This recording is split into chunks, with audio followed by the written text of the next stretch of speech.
사도신경. 나는 전능하신 아버지 하나님, 천지의 창조주를 믿습니다. 나는 그의 유일하신 아들, 우리 주 예수 그리스도를 믿습니다. 그는 성령으로 잉태되어 동정녀 마리아에게서 나시고 본디오 빌라도에게 고난을 받아 십자가에 못 박혀 죽으시고 장사된 지 사흘 만에 죽은 자 가운데서 다시 살아나셨으며 하늘에 오르시어 전능하신 아버지 하나님 우편에 앉아 계시다가 거기로부터 살아있는 자와 죽은 자를 심판하러 오십니다. 나는 성령을 믿으며 거룩한 공교회와 성도의 교제와 죄를 용서받는 것과 몸의 부활과 영생을 믿습니다. 아멘.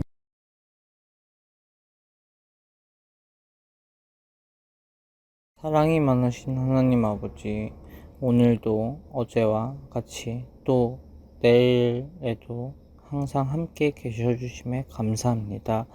하나님 아버지, 그러나 우리는 항상 옆에 계신 하나님을 쉽게 잊어버리고 또 여러 가지 변명을 하면서 하나님과 가까워지기를 거부하고 또 두려워합니다. 하나님 아버지, 이런 우리를 불쌍히 여기시고 더 큰 사랑으로 우리를 품어주시고 우리가 주님의 사랑을 깨닫고 주님께 좀 더 나아갈 수 있는 그런 청년부가 될 수 있게 도와주세요. 하나님 아버지, 코로나의 장기화로 인하여 교회에 나와 예배 드린 것이 쉽지 않은 상황이 있지만 그것이 또 하나의 변명이 되어 우리가 하나님을 가까이 하지 않는 이유가 되지 않게 해주시고, 아까도 말씀드렸듯이 항상 옆에 계신 하나님을 생각하며 오직 주일 일요일에만 그리고 내가 필요할 때만 하나님을 찾는 것이 아닌 항상 하나님과 함께 할 수 있는 청년부, 그리고 우리 화동교회, 그리고 모든 믿는 사람들이 될 수 있게 도와주세요.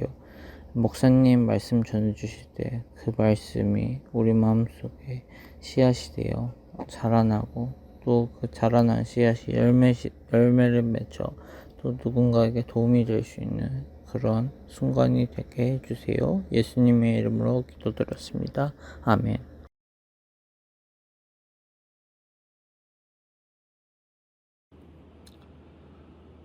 오늘 우리에게 주신 하나님의 말씀은 신약성경 마가복음 12장 41절로 44절의 말씀입니다.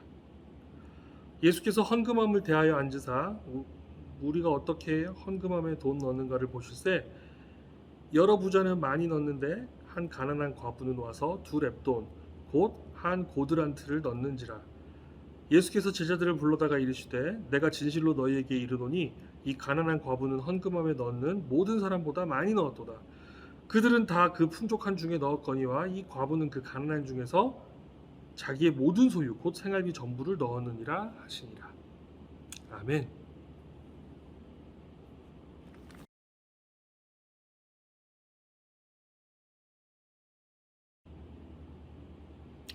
기도하겠습니다. 사랑의 하나님, 오늘도 주님의 귀한 진리의 말씀을 읽습니다. 이 말씀을 깨닫게 하여 주시옵소서. 예수님의 이름으로 기도합니다. 아멘. 사랑합니다, 우리 청년부 여러분. 금요일 저녁에 8시에 디스코드로 몇몇 분들을 보기로 했고, 한 6분의 청년 정도 들어오셔서 이러저러한 얘기들을 나눴어요. 더 많이 찾아뵙고 싶고 연락하고 싶지만 또 이제 코로나로 여의치 않네요. 그래도 그런 기회가 있을 때마다 서로 연락하시고 또 서로 소통하고 대화할 수 있는 그런 공동체가 되기를 원합니다. 앞으로 자주자주 계속해서 그런 자리를 마련할 예정입니다. 혹시 이번에 참여 못하셨던 분들은 다음번에라도 많이 참여해 주시기를 바랍니다.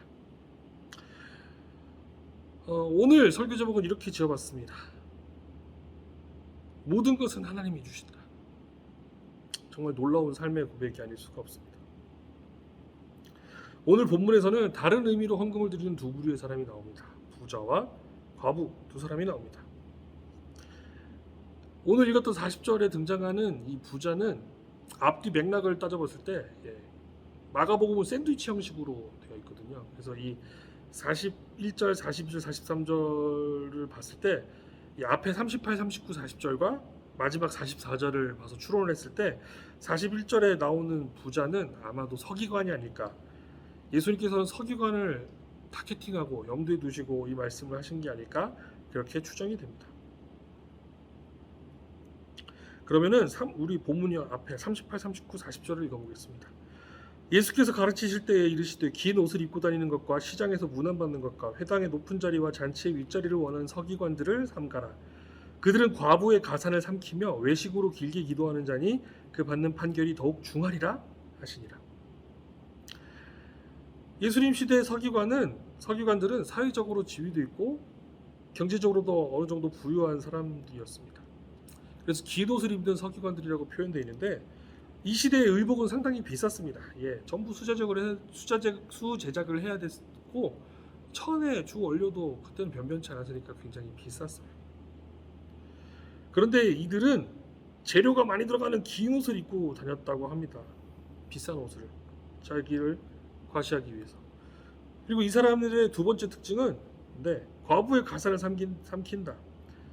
이 사람들이 왜 부자였냐? 이 사람들은 가난한 사람의 것을 함부로 빼앗는 사람들이었습니다. 자신들이 가지고 있는 정치적, 경제적 힘으로 가난한 자들을 착취하는 사람이었습니다. 이들이 많은 헌금을 드린다고 해서 하나님이 기뻐하실까요? 자기애가 충만하고 자기가 과시하고 자신이 가진 힘으로 이웃들을 괴롭히는 이 사람들의 헌금을 하나님께서 과연 기뻐하실까요? 반대로 과부의 모습은 어떻습니까? 과부는 성경에 나온 대표적인 약자입니다. 여러분들 여러 말씀에 각 약자는 거듭돼서 표현이 되는데 고아, 과부, 이방인. 보통 고아와 과부 이 둘을 꼽거나 고아, 과부, 이방인 셋을 꼽거나 혹은 고아, 과부, 이방인 5개 갇힌 자 뭐 이렇게 넷을 뽑던가. 어쨌든 고아랑 과부는 늘 탑 2에 들어가는 가난한 사람들이에요. 근데 이 사람들이 왜 가난하냐? 지금 언급됐던 가난한 사람들의 공통적인 특징이 뭐냐? 땅을 소유할 수가 없어요. 이스라엘 전통에서는 남자 이스라엘 사람만이 땅을 소유하고 물려줄 수가 있어요. 땅은 사고 파는 게 아니었어요. 그러니까 고아는 물려줄 아버지가 없으니까 성별에 상관없이 땅이 없어요. 과부는 여자기 때문에 땅을 상속받지 못합니다. 이방인은 당연히 이방인이니까 이스라엘 땅이 없어요. 이스라엘은 농경과 농축이 주된 사회였기 때문에 땅이 없다라는 건 농경도 못하고 당연히 밭이 없으니까 또 가축대를 풀어놓고 풀을 먹이거나 샘물을 마시게 할 땅이 없다라는 건 목축업도 할 수 없다라는 뜻입니다. 그래서 당시 과부는 이러한 이유로 제대로 된 경제 활동을 할 수 없었습니다. 구약의 룻기에 보면은 성경에 나오는 대표적인 과부 룻마저도 남의 밭 곡식 추수 때 가서 흘린 이삭 줍는 게 고작인 그런 삶이었어요. 그러니까 그게 정상적인 경제 활동은 아니잖아. 다른 사람이 추수한 걸 이렇게 줍는 거. 이러한 경제 활동을 제대로 하지 못하는 과부가 두 렙돈을 드렸다고 합니다. 두 렙돈의 가치는 어느 정도냐? 지금 돈으로 치면은 1,000원 정도 되는 돈. 참새 한 마리 정도 살 수 있었던 금액이라고 합니다. 참새. 성경에는 또 신약 성경에는 참새가 제법 많이 등장해요. 제가 몇 년 전에 우연찮게라기 표현해요. 그렇죠. 우연이 아니지. 계획적으로 이스라엘 여행을 간 적이 있습니다. 이스라엘 여행 가서 관광을 하다 보니까 참새가 눈에 띄더라고요. 왜 내가 저게 참새라는 걸 알았냐면은 우리나라 참새랑 똑같이 생겼어요. 크기도 똑같고 색깔도 똑같고 그냥 진짜 참새더라고. 제가 참새라는 게 보면은 요만해. 참새 한 마리를 왜 사고 팔았을까요? 그거 이제 참새 구이. 저도 먹어본 적은 없지만 참새 구이가 대략 요만할 것 같아요. 이렇게 참새 그 작은 참새 이렇게 꼬챙이 구워서 구우면은 뭐 내장 빼고 털 빼고 그러면 뭐 그러니까 한 입이죠, 한 입. 그러니까 참새 한 마리라는 거는 주식이 아니라 그냥 간식 같은 느낌인 것 같아요. 참새 뭐 한 10마리는 먹어야 배부르겠지. 한 끼 식사도 아닌 간식 겨우 살 수 있는 돈이 2렙돈입니다. 이것이 과부가 가진 모든 것, 과부가 가진 전부였습니다. 그리고 과부는 자신이 드릴 수 있는 최선의 것, 최대한의 것을 하나님께 드렸습니다. 우리가 헌금을 왜 드리느냐? 돈을 의지하고 돈을 신봉하는 사람은 과부처럼 헌금을 드릴 수 없습니다. 오늘 말씀에 보면 하나님께서는 예수님을 통하여 과부의 이 2렙돈이 더 훨씬 가치 있는 헌금이다 라고 이야기하셨습니다. 그렇다면 왜 하나님은 첫 번째 부자의 많은 돈, 서기관의 이 많은 돈을 하찮게 여기셨을까요? 두 가지 측면에서 설명할 수 있습니다. 첫 번째로 부자의 돈, 서기관의 돈은 부당한 돈이었습니다. 과부들의 돈을 뺏어다가 바치는 그러한 부당한 돈, 부정한 돈은 하나님께서는 결코 원하시지 않습니다. 그래서 봉헌을 우리 삶의 봉헌이라고 표현하는 이유가 바로 이거예요. 우리의 삶이 온전하게 하나님께서 원하시는 하나님 사랑, 이웃 사랑을 실천하지 않은 삶의 상태에서 드리는 헌금은 의미가 없는 거예요. 내가 직장에서 막 학교에서 친구 얼굴에 침 뱉고 직장에서 막 뭐 문제 일으키고 돈 훔치고 막 이런 거 상황에서 드려지는 헌금을 하나님께서는 도무지 기뻐하시지 않는다라는 겁니다. 하나님께서 서기관의 헌금을 하찮게 여기셨던 첫 번째 이유, 부당한 돈이었기 때문입니다. 부적절한 삶의 태도였기 때문입니다. 두 번째로 이 많은 부자의 헌금은, 여러 부자의 많은 헌금은, 서기관의 헌금은 하나님을 사랑하는 마음에서 나온 돈이 아니라 자기 스스로의 과시, 여유에서 나온 돈이었기 때문입니다. 10년도 넘은 이야기입니다. 여러분 잘 모르실 거예요. 거의 20년 다 돼가는 이야기인데 엄청 부자인 정치인이 있었습니다. 상상을 초월하는 돈을 가진 부자 정치인이 있었어요. 그 사람이 어떤 선출직 공무원 선거에 출마하면서 이런 공약을 했습니다. 나는 당선되면 월급을 받지 않고 일하겠다. 언뜻 보면 대단한 공약인 것 같습니다. 근데 곰곰이 생각해보니까 상당히 불쾌한 공약이더라고요. 한 개인의 삶 혹은 한 가정의 삶을 책임지는 것이 월급입니다. 월급은 우습게 볼 게 아니에요. 네. 그리고 선출직 공무원의 월급도 마찬가지입니다. 국민들이 최선을 다해 일하려고 주는 것이 선출직 공무원의 월급입니다. 그런데 그 정치인의 태도를 보면 나는 돈이 많으니까 그 정도 월급은 안 받아도 살 수 있다. 그러니 나를 당선시켜줘라. 그럼 내가 그 돈 안 받고 일해줄게. 라는 아주 불쾌한 감정이 담긴 공약을 하는 것이었습니다. 나는 돈이 많으니까 그거 안 받아도 돼. 결국 그 사람은 그 선거에서 낙선했습니다. 그리고 대부분의 사람들이 그 공약에 대해서 저와 비슷한 생각을 하더라고요. 44절에 보면 이 부자의 괘씸한 마음, 나는 돈이 많으니까 이 정도 내도 돼 라는 괘씸한 마음이 44절에 잘 표현이 되어 있습니다. 44절을 읽어보겠습니다. 그들은 다 풍족한 중에서 넣었거니와. 네. 여기서 말하는 풍족한 중에 내었다라는 표현이 나오는데 이 풍족하다라는 원뜻이 과잉이다, 남아 도는 상태다라는 걸 얘기해요. 남아 도니까 그냥 이거 낸다라는 뜻이 담겨 있는 거예요. 아우, 괘씸하고 고약한 마음가짐이 담겨 있는 거예요. 결국 예수님께서는 그 고약한 마음가짐을 꿰뚫어 보신 거예요. 결국 이 서기관과 과부의 헌금은 마음가짐의 이야기입니다. 마음가짐. 그래서 예수님은 43절에 이렇게 얘기하십니다. 예수께서 제자들을 불러다가 이르시되 내가 진실로 너희에게 이르노니 이 가난한 과부는 헌금함에 넣은 모든 사람보다 많이 넣었도다. 아멘. 절대적인 물질적 양으로만 따진다면 서기관이 과부보다 훨씬 많은 양을 하나님께 드렸습니다. 하지만 헌금은 하나님께 물질을 드리는 것만이 아닙니다. 예수님이 많다고 한 건 물질적인 절대적인 값의 양이 아니라 헌금에 담긴 진실성입니다. 그 헌금에 담긴 하나님을 사랑하는 마음입니다. 그 헌금에 담긴 우리 삶의 태도, 우리의 마음이 올바라야지 그 헌금이 의미가 있습니다. 내가 단순히 교회 다니니까 이 정도 헌금은 내야겠다라는 이런 기계적인 행동은 하나님께서 결코 원하시지 않습니다. 작지만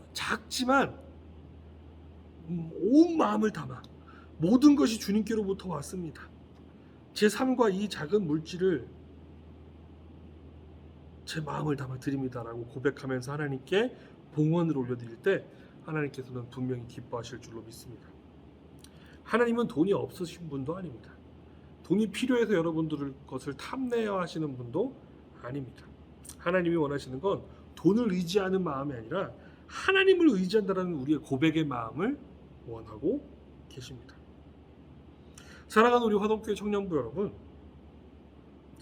제가 여러분들을 보면서 한 가지 항상 아쉬웠던 것은 생각보다 깊은 마음으로, 준비된 마음으로 봉헌을 준비하는 청년들이 잘 안 보였다라는 겁니다. 제가 조심스럽게 여러분들에게 말씀드립니다. 준비가 안 된 상태에서 급작스럽게 주머니에 손을 넣은 상태로 그냥 별도로 구분되지 않고 정리되지 않은 마음으로 봉헌에 임한다던가, 봉헌 자체를 준비하지 못한 지체들을 종종 보게 될 때마다 저는 안타까운 마음이 있었습니다. 물론 여러분들이, 우리는 또 청년부긴 하지만 대부분 되게 어리잖아요. 이제 막 고등학교 졸업한 지 얼마 안 된. 그래서 여러분들이 아직 어리고 우리 청년부 대부분이 오늘 등장한 과부처럼 온전한 경제 활동을 하고 있지 않다라는 건 저도 잘 압니다. 이해해요. 근데 그럼에도 불구하고 오늘 본문에 등장한 과부처럼 여러분들의 삶과 마음을 담아 하나님께 드리시기를 바랍니다. 옛날에는 어떤 고약한 목사님은 설교 때 이런 이야기를 하셨던 것 같아요. 하나님은 헌금하면서 동전 짤랑거리는 소리 싫어하신다. 그러니까 무조건 고액 지폐를 헌금으로 내야 된다. 이런 고약한 얘기를 하는 옛날 목사님들이 계셨대요. 말도 안 되는 얘기죠.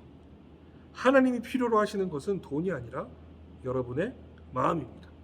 이웃 사랑하는 마음, 하나님 사랑하는 마음, 그 진실된 마음을 하나님께서는 기다리고 계십니다. 비록 여러분이 경제활동을 시작하지 않은 상태라 풍족하지 않더라도 분명 여러분들이 어느 정도 돈을 가지고 있고 또 사용하고 계시잖아요. 그래서 여러분들이 비록 경제활동을 시작하지 않은 상태라 풍족하진 않아도 여러분들이 지금 현재 가지고 있는 적은 금액이라 하더라도 여러분들의 마음을 담아 거룩한 마음으로, 진실된 마음으로 봉헌에 임한다면 헌금함에 동전 짤랑거리는 소리가 들릴지라도 하나님께서는 분명 기뻐하실 것입니다. 그러니 여러분, 예배 시작 전에 좀 더 준비된 마음으로 봉헌을 준비하시고 봉헌에 임하시기를 바랍니다. 참새 한 마리 살 돈 바치며 돈뿐만 아니라 하나님을 사랑하는 온 마음까지 바쳤던 그 어느 과부처럼 진실된 마음을 하나님께 올려드리는 사랑하는 우리 화동교회 청년부가 되기를 바랍니다. 대면 예배가 언제 재개될지는 이제 광고 시간에 말씀드리겠습니다. 대면 예배가 재개되면 예배가 시작 전에 여러분들의 가진 것 중 일부를 하나님을 사랑하는 마음을 담아서 미리 준비해 놓으시기를 바랍니다. 그리고 예배 때마다 기쁨으로 하나님께 올려드리시기를 바랍니다. 하나님께서는 그것에 담긴 여러분들의 마음을 기뻐 받아주실 줄로 믿습니다. 기도하겠습니다.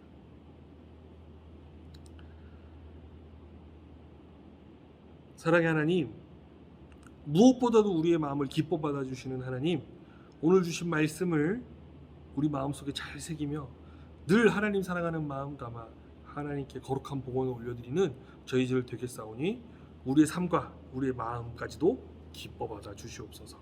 예수님의 이름으로 기도합니다. 아멘.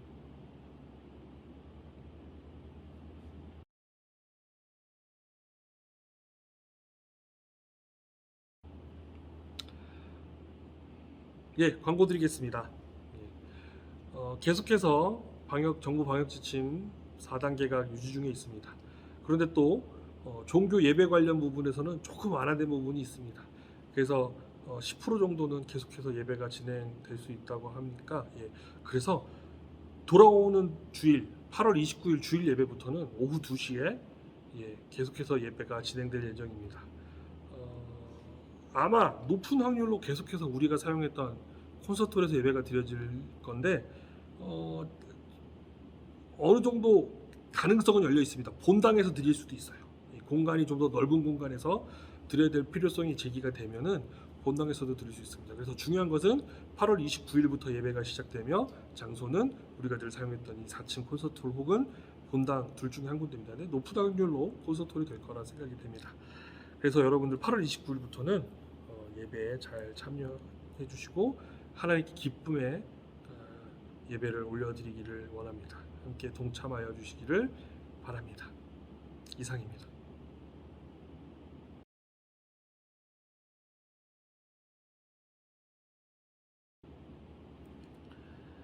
하나님은 돈이 없으신 분도 아닙니다. 우리의 돈을 탐내시는 분도 아닙니다. 다만 우리 진실된 마음, 사랑의 고백을 원하십니다. 그 고백을 봉헌을 통하여 올려드리는 저 여러분들 되시기를 바랍니다.